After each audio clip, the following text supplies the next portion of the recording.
Bueno, muy buenas noches. Mi nombre es Yacine Rodríguez y en esta ocasión voy a hablarles de la antropología veterotestamentaria. Este es uno de los grandes temas de los cuales habla el Antiguo Testamento, o la teología del Antiguo Testamento, y tiene que ver mucho con la relación que existe entre Dios y el hombre como parte de su creación. Dentro de esta idea tendríamos que dirigirnos entonces a Génesis capítulo 1 y capítulo 2, donde se nos orienta acerca de cómo fue la creación y en este caso en especial la creación del hombre. En el capítulo 1 se nos hace referencia de la parte material de la creación. Se nos cuenta cómo fue el hombre formado del barro y cómo fue formado y moldeado y creado en la parte material. El capítulo 2 lo que hace es que nos revela, nos cuenta también, perdón, acerca de la creación, pero en este caso nos habla del aliento de vida que le es dado al hombre, o sea, de la parte inmaterial que existe en el hombre, en el ser, y obviamente cómo estas dos partes se relacionan con su creador y cómo entabla esa comunión con su creador. Dentro de esta misma idea tendríamos que hablar que en el Antiguo Testamento no se hace una diferenciación, una distinción, como lo hace el Nuevo Testamento sobre la tricotomía del ser o la tripartición del ser. Recordemos que el apóstol Pablo nos hace una orientación de que somos espíritu, alma y cuerpo. Pero en el Antiguo Testamento esta distinción no existe, pues la parte inmaterial y la parte material tienen un valor relevante e importante, pues son creados por Dios. Ahorita hablaremos un poquito más a profundidad de esta verdad. Por otro lado, dentro de esto mismo, recordemos que el Nuevo Testamento y la parte que pasa después de Ezequiel, el periodo de silencio o el periodo intertestamentario. Recordemos que los griegos toman posesión de la tierra de Israel y ahí se impregna todo el pensamiento helenístico y griego dentro de la sociedad hebrea. Por eso es que el Nuevo Testamento, que es muy griego en su condición, ya pierde esa parte judía en cuanto a, o hebrea en cuanto al idioma, en cuanto a la cultura, sino ya se vuelve otro tipo de sociedad. Nos habla de esa pelea que existe entre la carne y el espíritu, y cómo la carne es todo eso negativo y todo eso malo que posee el ser. Recordemos que hay muchos pasajes donde el apóstol Pablo nos habla acerca de esto. Gálatas es una de estas obras magistrales donde se habla de las manifestaciones de la carne y cómo éstas van en contraposición al espíritu. Y bueno, esto no solamente lo habla el apóstol Pablo, sino si nos remitimos a toda la filosofía y a todo el pensamiento helenístico y griego del momento, pues tendríamos que ver que no, Pablo no fue el único que habló de esta manera acerca de la disputa que existe entre el cuerpo como algo malo y el espíritu o el alma, como lo hablarían otros filósofos y poetas griegos, como esa pelea que existe entre ambas de que la carne aleja al alma de conocer y profundizar en esos racionamientos que lo llevan a una profundidad mucho mayor, que en el caso del cristianismo sería un conocimiento acerca de Dios, que la carne cohibe de ese conocimiento profundo acerca de Dios. Volvamos un poquito entonces a la idea de la antropología veterotestamentaria del Antiguo Testamento, y es que la concepción entonces del ser en el Antiguo Testamento es más bien de dos partes, de una parte material y una parte inmaterial. De hecho, vemos en muchos pasajes que se habla solamente del alma y se habla del cuerpo como parte del ser. ¿Sí? Se habla del alma y del cuerpo como parte del ser. No se trabaja otra tercera parte. Ahora, para la concepción del Antiguo Testamento no existe una pelea o un conflicto entre la carne como algo negativo y el alma como algo positivo, sino que por el contrario, basado en la concepción de Génesis capítulo 1, las dos cosas son importantes y relevantes, porque recordemos que el texto bíblico en Génesis, cada vez que Dios hacía algo, decía y es bueno y bueno en gran manera, por lo cual el pensamiento cultural judío de la época lo que hace es asimilar esta verdad y dice todo es creado bueno por Dios. Ahora, dentro de esta misma idea, todo lo que encierra lo bueno al hombre, incluyendo estas dos partes, parte inmaterial y parte material, es más hacia la comunión con Dios. Si se hace lo que Dios pide, entonces el carácter de esa persona es un carácter bueno, es totalmente bueno. Pero si la persona no hace lo que Dios le pide que haga, todo el carácter es totalmente malo. Entonces no hay un versus, un choque entre las dos como lo revela más adelante Pablo y diferentes autores en el Nuevo Testamento, sino sino que dentro de esto el ser es o totalmente bueno. Dentro del Antiguo Testamento el ser es totalmente bueno o totalmente malo, pero la carne y el espíritu o la parte material y inmaterial no chocan entre ellas, sino que por el contrario se complementan entre ellas en búsqueda de esa comunión y ese relacionamiento con Dios. Esto como para hablar de esta primera parte. Ahora, dentro de estas cualidades que tiene esta parte material, en esta noche vamos a trabajar una en especial, bueno, vamos a de ahí sacar un pequeño subtema de esta realidad, y vamos a hablar de la carne, ¿verdad? Vamos a hablar de la carne. Porque recordemos que cuando hablamos de la parte material estamos hablando del cuerpo, de la parte física, de lo exterior, ¿verdad? Entonces tendríamos que hablar de la carne para poder entender esta verdad. Las palabras entonces que integran carne en el hebreo original son beb, shin y resh, y la palabra que resume estas tres letras es basar, que lo que significa es piel, es esta parte, pero también obviamente dentro de una de sus aplicaciones puede significar carne. Bueno, y dentro de esta idea también tendríamos que hablar que la palabra basar también aparece para la piel de los animales, ¿verdad? Porque ambas criaturas, hablando del hombre y mujer y los animales, la característica que los une en este caso sería su piel. Obviamente dentro del discurso sabemos que el hombre, llamemos hombre y mujer, el humano, a diferencia de los animales, presenta otras facultades que estos no tienen y que los distinguen del resto de la creación. Pero algo que los puede igualar es la piel o el basar o la carne que hay en ambas especies, por así decirlo. Eh, Hablando de esto, la carne también tiene como ciertas características o ciertas cuestiones que se diferencian dentro de ella misma. Hablemos de una principal o de una primaria más bien. En el Salmo 102, versículo 5, se dice: por la voz de mi gemido mis huesos se han pegado a mi carne. Entonces, mire lo que el salmista está tratando de decir. Al parecer, la carne y los huesos no están sincronizados, no están pegados.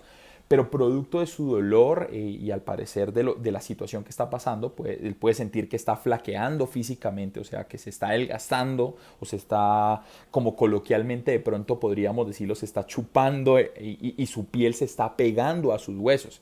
Pero lo que queremos hacer acá, la distinción es que, por ejemplo, dentro de lo material, porque ahorita veremos unas características que se le dan a la carne, pero que parten de lo inmaterial y llegan a lo material.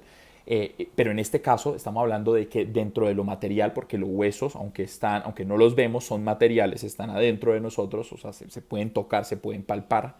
Eh, Se hace una distinción dentro de lo material de lo que son los huesos, de la piel o de la carne, o el basar en este caso, que quiere hacer en referencia al el salmista. Entonces hay una distinción aún dentro de lo material entre piel y huesos o otros órganos. Podríamos decir entre la piel y los ojos, la piel y los labios, la piel y la boca, así con las diferentes partes del cuerpo en cuanto a lo material. Ahora hablemos de la sinérdoque, que la sinérdoque es darle las atribuciones de la carne a todo el cuerpo, ¿verdad? A todo el cuerpo.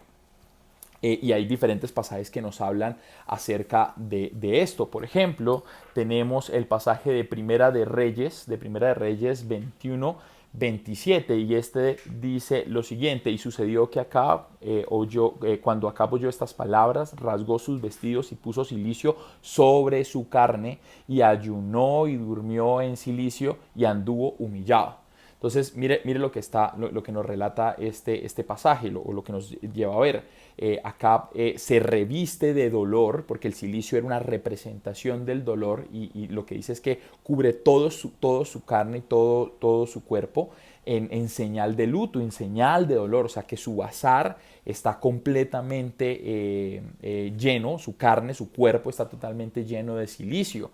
Dentro de esta misma idea podríamos irnos entonces a Segunda de Reyes 6:30. Dice: cuando el rey oyó las palabras de aquella mujer, rasgó sus vestidos y pasó así por el muro, y el pueblo vio el cilicio que traía interiormente sobre su cuerpo. Entonces, mire, otra vez, el cuerpo en esta expresión es la carne, y lo que quiere decir, porque tendríamos que ir al hebreo original para entender esto. De pronto en las transliteraciones o en las traducciones que le hemos dado a la Biblia, de tantas traducciones que hemos hecho, le hemos perdido los sentidos originales a las palabras, y eso hace que de pronto el mensaje bíblico no tenga la claridad suficiente para el lector.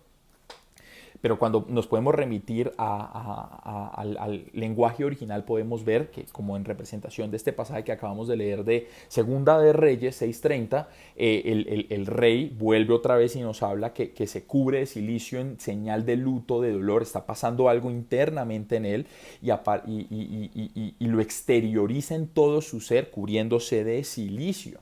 Y usa la palabra cuerpo, que vendría a ser carne, que vendría a ser basar en la totalidad del ser, para hablar de la sinérdoque, ¿verdad? De la sinérdoque.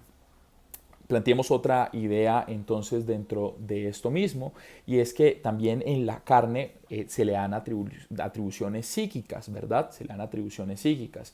Podemos ver en diferentes salmos y en diferentes textos del Antiguo Testamento cómo a ciertas partes del cuerpo se les da unas facultades mentales, racionales, emocionales, que son más del interior y no del exterior. Ahora, tenemos que entender que en la época cuando se escribió el Antiguo Testamento, no era un periodo precientífico, por lo cual ellos, de acuerdo a cómo sentían, lo iban expresando. Voy a poner un ejemplo. Si sentían dolor, como lo acabamos de leer, ese dolor interno, lo exteriorizaban por medio del cilicio. Ahora, yo sé que estamos hablando o estamos haciendo referencia al cuerpo, como partes del cuerpo, como señales exteriores de una conducta interior. Pero lo que quiero dar a través de este ejemplo es simplemente un contexto de lo que estoy tratando de explicar. Y es que ellos, de acuerdo a cómo se sentían interiormente, buscaban alguna cosa o de alguna manera expresarlo y darlo a entender. Y eso es lo que vemos en los textos bíblicos. Y de aquí podemos hablar de innumerables cosas que habla la Biblia, o más bien objetos del cuerpo anatómicos que habla la Biblia, que hacen relación con el tema de la carne. Podríamos empezar hablando de los riñones, podríamos estar hablando también de las vísceras, ¿verdad? Aún en algún punto, y ahorita lo hablaremos, de los aparatos reproductores del hombre y de la mujer, pues también dentro de esta misma concepción de carne. Y bueno, podríamos hablar del corazón, y podemos, y aquí quiero hacer un mini tema, un subtema, como lo vine expresando anteriormente, y es que recordemos que el corazón es algo importante dentro de nuestro contexto. Uno de los pasajes más conocidos es el de Proverbios 4, el que dice: sobre toda cosa guardada, guarda tu corazón, porque él mana la vida, ¿verdad? Y en esta misma concepción, pues la iglesia ha crecido, ha madurado y se ha formado, aunque de pronto no le hemos dado la orientación correcta dentro del asunto. Recordemos que estamos hablando de cómo la carne exterioriza sentimientos o situaciones interiores. Entonces, hablando del corazón, la palabra que integra a corazón en el hebreo es lep, ¿sí? Eso aparece de dos letras también del alfabeto hebreo, la met y bet, y como se canaliza la palabra sería lep, ¿verdad? Y lo que quiere decir es eso, corazón. Pero corazón no como el órgano anatómico, ¿sí? El que está en nuestro pecho, sino más bien como ese punto de ese punto de control, esa parte de la voluntad, donde se encuentran las decisiones, donde se encuentran los pensamientos, ¿verdad? No es simplemente el corazón anatómico que bombea sangre, sino más bien dentro de esta concepción es más donde está la conducta del ser, donde están las actitudes del ser. Y bueno, esto tiene que ver con referencia a lo que estamos hablando del tema de la carne precisamente, porque cuando, por ejemplo, con referencia al pasaje de Proverbio, lo que le está diciendo es cuídate de tu toma de decisiones, de tus conductas, guárdate de tomar opciones que no son las correctas, porque si no lo haces, seguramente vas a ir en contra de tu Señor, de tu Creador. Y bueno, esto en referencia a lo que estamos hablando de la carne y de esta antropología veterotestamentaria, pues cobra un valor relevante e importante, pues el corazón, ya viéndolo desde esa perspectiva y dentro de la manera en que pensaba el pueblo judío y exteriorizaba, pues ellos racionalizaron que esa parte de los pensamientos, el control, la voluntad, los sentimientos, las emociones tendría que ser expresada a través del corazón, ¿verdad? Es más, de aquí hay mucha tela que cortar, no tanto al tema del corazón, sino al tema de los órganos del cuerpo, cómo exteriorizan cosas. Por ejemplo, se habla de que en el estómago o en el vientre más bien habita el Espíritu Santo, ¿sí? Esa es una concepción que se tiene acerca de una exteriorización de algo que está pasando internamente en el hombre y que era así como lo relacionaban. De hecho, por eso de aquí se levanta un montón de pensamientos acerca de por qué el Espíritu Santo y bueno, y toda la cuestión que tiene que ver con él, pero se dice que él habita en la parte del vientre. Entonces, lo que quiero decir con esto es que la carne, el cuerpo, de cosas interiores, de sentimientos, de pensamientos, de situaciones interiores, ellos las exteriorizaban a través de los órganos del cuerpo. Bueno, muy bien, esto como a manera de contextualizar esta parte de cómo la carne y cómo la carne con referencia al ser, pues no tiene un valor negativo. Hablemos más cosas acerca de esto. Recordemos que en el Antiguo Testamento y la concepción judía no hay un choque entre parte inmaterial y parte material, o sea, entre el alma y el cuerpo. Entonces, en la carne se dice que está el asentamiento de todas las facultades espirituales, pero también está el asentamiento de todos los apetitos carnales. Entonces mire que en la carne se ubican ambas cosas. No es solamente el hecho o el carácter negativo que habita en la carne o la concepción negativa que como iglesia y que por años hemos asumido que es, sino que en la carne habitan estas dos cosas. Habita tanto el deseo de agradar a Dios y creo que se me viene en este momento el apóstol Pablo hablando de eso. Yo con mi espíritu quisiera hacer lo bueno, ¿sí? O sea, yo quisiera obrar bien, pero mi carne me refrena de hacer lo bueno. Ahora, yo sé que esto es un pensamiento que está basado en lo que ya dije, que es diferente al pensamiento hebreo, pero simplemente se me viene este pensamiento porque lo puedo entender ahora mucho mejor cuando lo ubico con esto que estamos hablando en esta noche. Y lo que quiere decir es que efectivamente en Pablo, en su carne, en su cuerpo, habitan esas facultades espirituales que los llevan a conocer e interiorizar en comunión con Dios, pero también habitan todos esos apetitos carnales que si no se cuidaba de ellos, pues obviamente se distanciaba y se alejaba de Dios. Esto lo que indica es que definitivamente en nuestro cuerpo está más bien esa inclinación hacia donde nosotros queremos orientarnos en la vida y en nuestra comunión con Dios.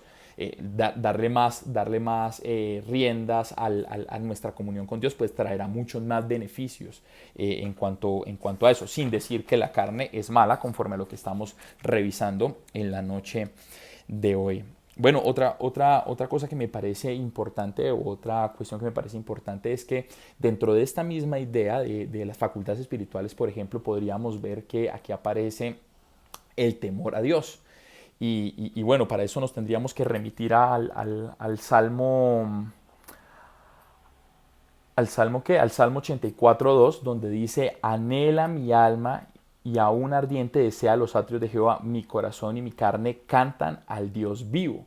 Y esto hace referencia a la búsqueda intencional de Dios. Este no es el pasaje que quiero tomar del temor, pero aprovecho entonces esta visión de este salmo simplemente para hablar mire cómo dentro de esas facultades espirituales, por ejemplo, aquí podemos ver que hay un deseo, un anhelo, unas ganas de acercarse a Dios, o sea, ¿y en dónde está eso? En la carne, ¿verdad?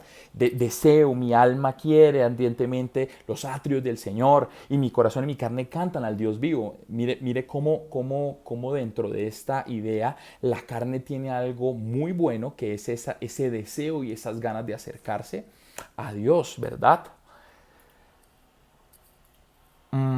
El Salmo 119, 120, que es el pasaje que quiero hablar del temor, dice, mi carne se ha estremecido por temor de ti y de tus juicios tengo miedo. Entonces mire que no, entonces aquí hacemos un paralelo. Entonces habitan facultades espirituales que me acercan y que me hacen desear al Señor, pero también en ella pueden habitar sentimientos no deseados o que Dios no desearía para mí, aunque bueno, yo lo puedo esto también orientar a ese temor reverente, no necesariamente es ese miedo de Dios, aunque el pasaje nos lleva y nos orienta a esa idea, pero podríamos verlo dentro de esas dos perspectivas, dentro de ese temor de que yo sé quién es Dios, y ahorita hablaremos al finalizar un poquito acerca de esto. Entonces, yo sé quién es Dios y lo respeto porque sé cómo Él actúa, por eso entiendo la segunda parte de este versículo del Salmo, dice, por eso tengo miedo de tus juicios, ¿verdad?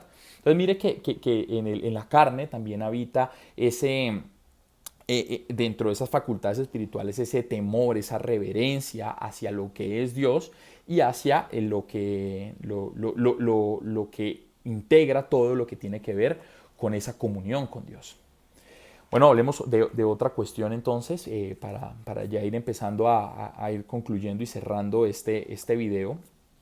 En Ezequiel 23, 20 al 23 se nos habla de un pasaje un poco controversial, es difícil de entender, es más, creo que al ojo del lector no es tan agradable que aparezcan este tipo de lecturas, pues por lo que contiene, ¿no? De pronto otros dirán, no, pero no debería causar esto. Pero seguramente es polémico, es por el contenido de las palabras. Permítame y se lo leo y bueno, espero que no cause escozor o molestia en su vida, sino que por el contrario, a manera de estudio, sea de bendición para usted. Mire lo que dice, y se enamoró de sus rufianes, cuya lujuria es como el ardor carnal de los asnos y cuyo flujo como flujo de caballos. Así trajiste de nuevo a la memoria la lujuria de tu juventud, cuando los egipcios comprometieron tus pechos, los pechos de tu juventud. Bueno, muy bien, entonces veamos y analicemos un poquito esto desde el aspecto de la carne, ¿verdad? Versículo 20 nos habla y nos dice que y se enamoró de sus rufianes, cuya lujuria es como el ardor de la carnal de los asnos. Esta expresión carnal de los asnos se refiere al falo o al pene del asno precisamente. Entonces mire que en la carne también habitan los apetitos sexuales. Ahora, no tienen connotación positiva o negativa. En este momento lo estamos viendo desde una connotación negativa. Ahorita orientamos la idea del por qué. Pero los deseos sexuales no tienen una connotación negativa. No necesariamente si el fin no es negativo. Por ejemplo, relaciones sexuales entre dos esposos que se aman no tienen ninguna connotación negativa. Pero ¿en dónde está el deseo de estos esposos de encontrarse sexualmente? En la carne, en el bazar, como lo estamos estudiando, ¿verdad? Entonces, analicemos este pasaje dentro de esta idea y bueno, entonces lo primero que dice y habla el ardor carnal de los asnos, se refiere entonces al falo, al pene de los asnos, y luego habla y cuyo flujo como flujo de caballos, y a esto hace referencia al semen que fluye del pene. Y bueno, entonces dentro de esta misma idea, mire dónde está habitando esto. Ahora recordemos y analicemos un poquito este pasaje, recordemos que la relación del pueblo con Dios siempre se mira como una relación matrimonial, ¿verdad? Dios siempre habla al pueblo de Israel y de hecho también habla así a la iglesia siendo desde la concepción de que de los dos pueblos hizo uno solo, hablemos de esa iglesia universal entonces, siempre habla de la esposa y del esposo, ¿verdad? Jesucristo lo dijo en uno de los pasajes de Juan cuando habla del amigo del esposo, refiriéndose a él como el esposo y a Juan el Bautista como su amigo, ¿verdad? Entonces, esto hace que este pasaje tenga una relevancia importante, porque lo que está diciendo literalmente es que la esposa, o sea, el pueblo judío, el pueblo hebreo, el pueblo de Israel, había sido seducido por otros pueblos, ¿verdad? Por otros reinos, y que se había entregado al calor de estos otros pueblos, como el asno entra en calor y pues su pene se pone erecto y termina concluyendo con el derramamiento de semen. Eso mismo es lo que pasó, así se entregó Israel para con los pueblos que terminan concluyendo con esa deportación, ¿verdad? Pero aparte de eso, luego nos hace referencia y trae memoria a lo que pasó en Egipto. Entonces mire que vuelve otra vez una connotación que tiene que ver con la carne. Habla de una mujer que se deja seducir por los pechos y efectivamente y que se deja tocar sus pechos, y hace referencia a ese pueblo de Israel que también se dejó seducir una y otra vez por lo que pasaba en el pueblo de Israel. Entonces mire que en la carne también está esa área sexual, ese apetito sexual, que vuelvo y repito, perdón que lo haga, porque de pronto al hablar de esto, entonces de una vez nos remitimos a las manifestaciones de la carne, como Pablo lo habla en Gálatas, y aparecen, la mayoría son sexuales, o si no son casi todas sexuales. Pues la realidad es que la parte sexual en la carne no tiene una connotación negativa, sino que simplemente el fin es el que termina siendo o positivo o negativo. Simplemente en ella habita ese deseo sexual. Bueno, orientemos lo último ya de esta noche a hablar de que la carne también hace una distinción, como anteriormente les dije. Íbamos a hablar en un punto en cómo dentro del relacionamiento de Dios la carne cumplía una función específica, y literalmente la cumple, porque en la concepción del Antiguo Testamento, perdón, en el relacionamiento con Dios, la carne cumple un papel de distinción del hombre y Dios. Distinción en cuanto a qué, en cuanto a fuerza y en cuanto a debilidad. Obviamente es en el entendido de que Dios es supremamente poderoso, supremamente soberano, que en Él habita todo el poderío y la majestad, y el hombre depende de Él. Ahora, tenga en cuenta lo siguiente, aquí no hacemos distinción del hombre en cuanto al pueblo de Israel y al no creyente, o al que no pertenecía al pueblo de Israel, o al extranjero, ¿sí? Aquí corresponde a toda la raza humana, donde se demuestra que Dios es el poderoso y que su creación es débil. Su creación es débil y dependiente de Él. Y esto lo hace a través de la carne. Mire lo que dice Isaías 31:3. Dice: y los egipcios hombres son y no Dios, y sus caballos carne y no espíritu. De manera que al extender Jehová su mano, caerá el ayudador y caerá el ayudado, y todos ellos desfallecerán a una. Entonces mire que este pasaje nos indica que Dios tiene poder por encima de todos, ¿sí? Y esto lo hace referencia con Egipto. Recordemos que la mejor caballería la tenían los egipcios. Por eso es que este pasaje habla de una potencia mundial, ¿sí? Que tiene las herramientas, tiene los caballos para poder ganar batallas, pero que ni aún eso tiene el poderío o la fuerza que Dios tiene. Por eso hace la distinción de los hombres. Dicen, son hombres y no Dios, eso por un lado. Y lo segundo dice, y de sus caballos, que son carne y no espíritu. ¿Ve? La expresión carne aquí aparece y es basar, que lo que demuestra es una debilidad en contra de un Dios fuerte.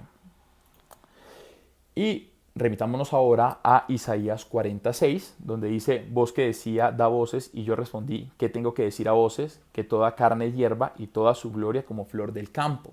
Vuelve otra vez este pasaje en Isaías y nos orienta a que definitivamente todos los hombres somos como hierba que se seca y muere en algún momento, pero Dios permanece para siempre.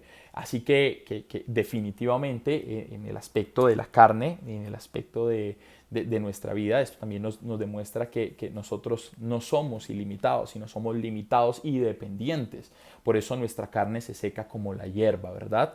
Y bueno, dentro de esta orientación, pues obviamente lo que tenemos que decir es que la carne, dentro de estas atributos espirituales que en ella contiene, estas actitudes espirituales, el entender este tipo de cosas, lo único que nos debe hacer es postrarnos delante de ese Señor y rendir nuestra vida delante de ese Dios que nos ha llamado a vivir de acuerdo a sus parámetros.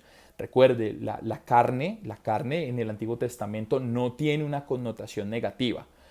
Más bien la carne le invita a usted a conocerse internamente y en ese corazón, en ese lep, usted tomar decisiones correctas para que su carne o glorifique a Dios o le sea de maldición para su vida.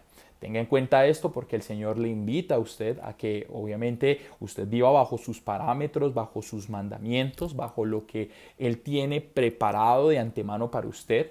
Y si usted lo hace de esta manera, definitivamente el Señor le honrará y su carne, y no solamente su carne en el aspecto exterior, porque la Biblia también habla de que hermosea el rostro aquel que vive de acuerdo a los parámetros del Señor, o sea, físicamente se exterioriza en la carne, en el cuerpo eso, sino que también internamente en esa sinerdoque de su vida, pues su carne puede glorificar a Dios con sus pensamientos, con sus actitudes, con todo lo que usted es. Espero que esta lección haya sido de bendición para la vida de cada uno de ustedes. Muchísimas gracias por su atención. Dios les bendiga. Nos vemos en una siguiente ocasión.